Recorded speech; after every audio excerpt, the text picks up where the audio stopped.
Today's episode is sponsored by Rev, the productivity powerhouse for content creators, journalists, market researchers, and more. Capture audio from anywhere, get AI-powered summaries and quotes, and leave security worries behind with Rev. Whether you're on the go or in the office, Rev's got you covered. Discover more at rev.com. Hi, I'm Kendall Kelton, and I'm your host today on The Rough Draft.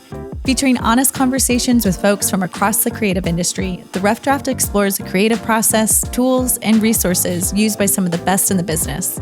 From journalists to content creators and business leaders, we shed light on what it looks like to break into the industry, make mistakes, collaborate with others, and the essential tools that help us all along the way. This week, I'm talking with Alain Stephens, a staff writer at The Trace, an organization of investigative journalists covering gun violence. Alain specifically reports on developments in firearms technology and the ATF. And as a military veteran and gun owner, his work has led to really important public safety, civil rights, and criminal justice reform. In this episode, Alain discusses an investigation he led with CBS and The Reveal that led to some real-world policy changes.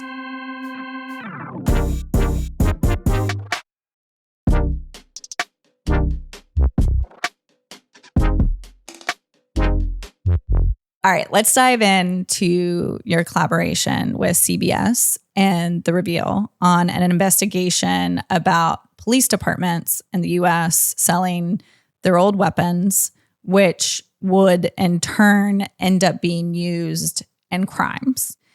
How did this investigation come about? Before I was a reporter, I lived in Texas and I told you, right, I was a police officer. So right before I went to the police academy, I needed to get a handgun for practice. And I had a person actually sell me a gun, no paper, just cash exchange, which is totally legal in Texas. And essentially I bought this Glock off of him. And I asked him, I said, hey, where did this Glock come off of? And he goes, this used to be owned by a New Jersey police department. In Texas? I'm not a journalist, but even then I kind of sat there. Yeah. Well, I guess it got refurbished and somehow made its way down here into my hands, where I have it still to this day. But I'm looking at this thing and I'm sitting here being like, all right, I'm a good guy. But what if I wasn't, right? This would be horrible for this police department, And that was always something in the back of my mind being like, man, I don't know if this is such a great idea. Fast forward here into me working as a public radio reporter. And as I told you, people started, hearing about me digging into firearms and my background. And I connected with Reveal and I actually told them, I said, hey, police sell their guns? And they're like, what? I said, yeah, they're duty weapons. The ones they keep on their holsters, the really nice ones. Not evidence guns, but the stuff that's in there, their stuff. They sell them all the time. And they're like, why? And I was like, to get new stuff. And I have a question. I wonder how many of these guns are ending up in crimes. We wondered if there was any way to even find that out. And lo and behold, there is. The Bureau of Alcohol, Tobacco, Firearms, and Explosives has a tracing database. Pretty much every time a gun is recovered by law enforcement in a crime scene, they write a little report up to the ATF, and the ATF essentially creates a record of the origin point of that gun. Essentially, they find out how that gun ended up from manufacturer to the crime scene, as best they can. And so it'll say it went from Colt to Joe Bob's gun shipping to Matt's gun store to point of sale to Tom. And then they'll send an investigator out and Tom will be like, I sold it to my cousin. They have this. They have thousands of guns on these records and stuff. And we're like, okay, cool. So what we'll do is we'll go to the ATF. This is cakewalk. This is easy. It's just basic documentation. We'll go to the ATF and we'll say, give us those records. And the ATF said, yeah, we used to give out those records all the time. In fact, we used to up until 2003 to an organization called the NRA. And see, I make that face because a lot of times people look at the NRA and the gun space and they're kind of like, oh, there's this I'm mad at the NRA because they say maybe insensitive things or whatever after a mass shooting. I'm mad at the NRA because they hide information like this. And I was like, what? And they were like, yeah, the NRA thinks that Americans are like too stupid to take this information. And they'll start, suing gun companies and pointing fingers and stuff. So all of this is top secret. And I was like, so you mean to tell me that like police weapons, though, are falling in the hands of criminals, and I don't have the right to know that because like the NRA lobbied for some like obscure law? And they go, yeah. And so I was like, okay, but can you just give me the raw number? And then they just like stopped responding. And so I kind of like started digging into the law, and I was like, wait a second. They can't tell me specific information, but they can give me that raw number. And that's why they stopped responding. They're trying to hide from me. And so I actually got an attorney and we sued them. We sued the Department of Justice. We actually lost the first case because the Department of Justice said if we searched our computers, it would amount to the creation of a new document, and that's somehow like illegal.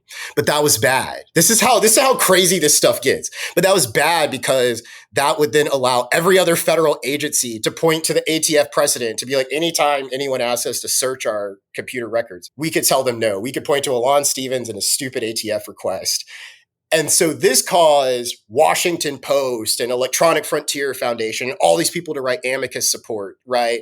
Because essentially, like, the ATF and the NRA lobbying was about to shut down the whole, public records thing. And so we won at the Ninth Circuit.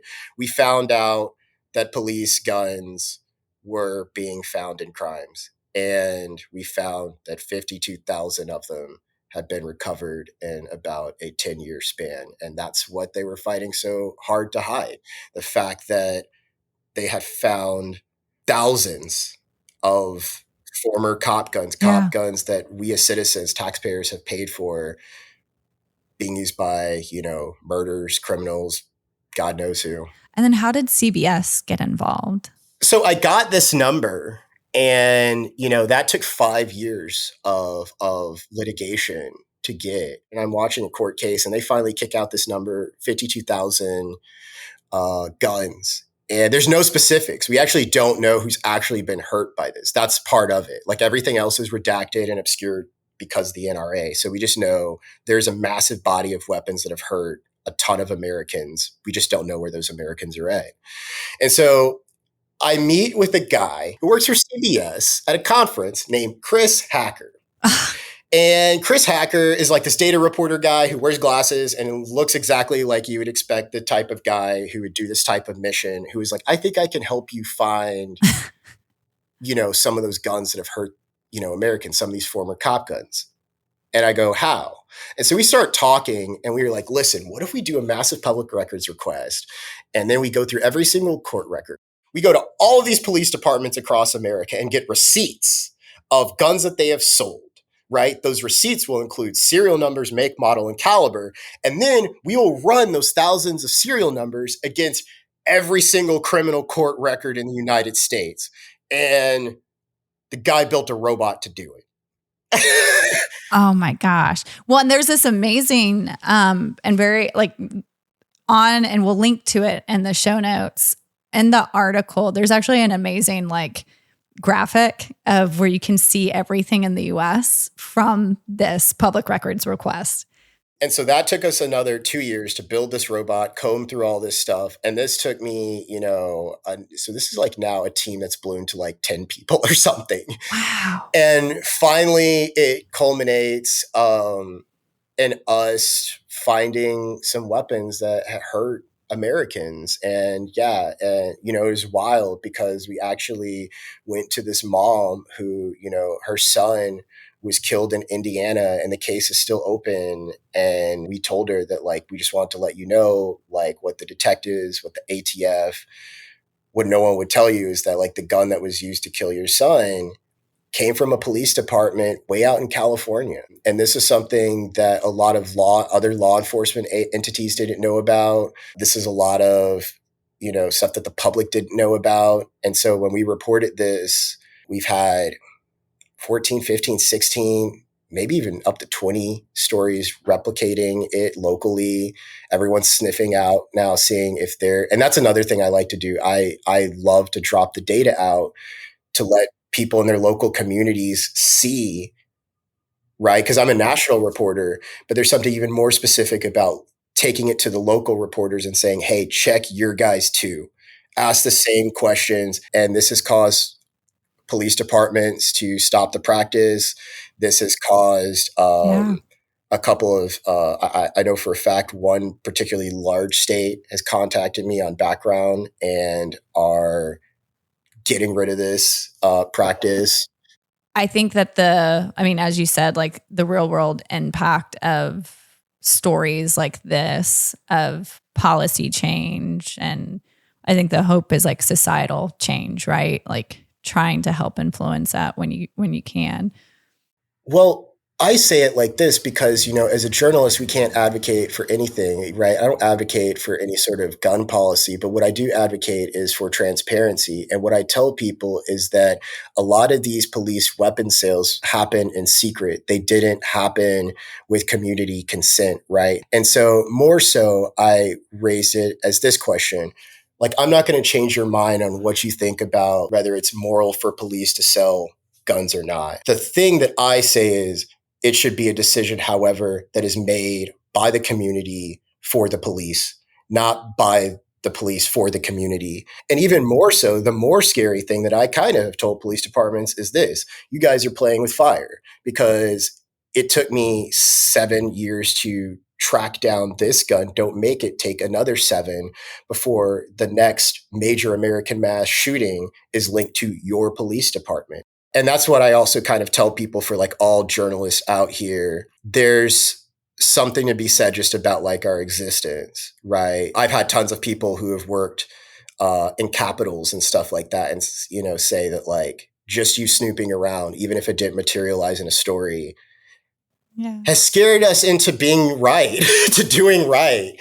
And that's something that other nations don't have. If you talk to other nations who have like weak state support structures, right? They're like, what happens to like suss out corruptions? And they're like, well, we have journalism. There's a reason why when you look at like other countries, right, they kill journalists too when things are wrong. Like that's one of the first things they kill, because they do keep people honest. And so even when you're not reporting, you're kind of reporting. Wow.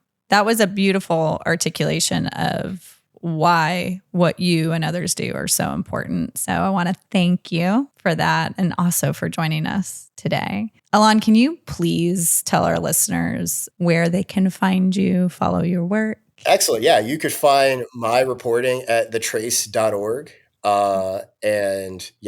And also you can listen to my podcast, The Gun Machine, on wherever you get your podcasts. Which is amazing. I listened to it. It is. I did not know I was going to take such a deep 18th, 19th century history lesson in those episodes. It was great. It was very fascinating. And I'm on social, on X, on Insta, at Alain Stephens, Stephens.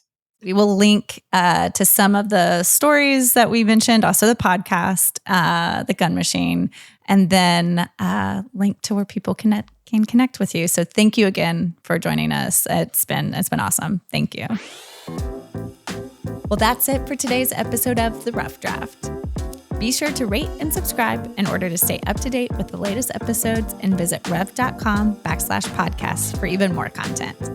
Thank you for listening, and we look forward to seeing you again on the next episode of The Rough Draft.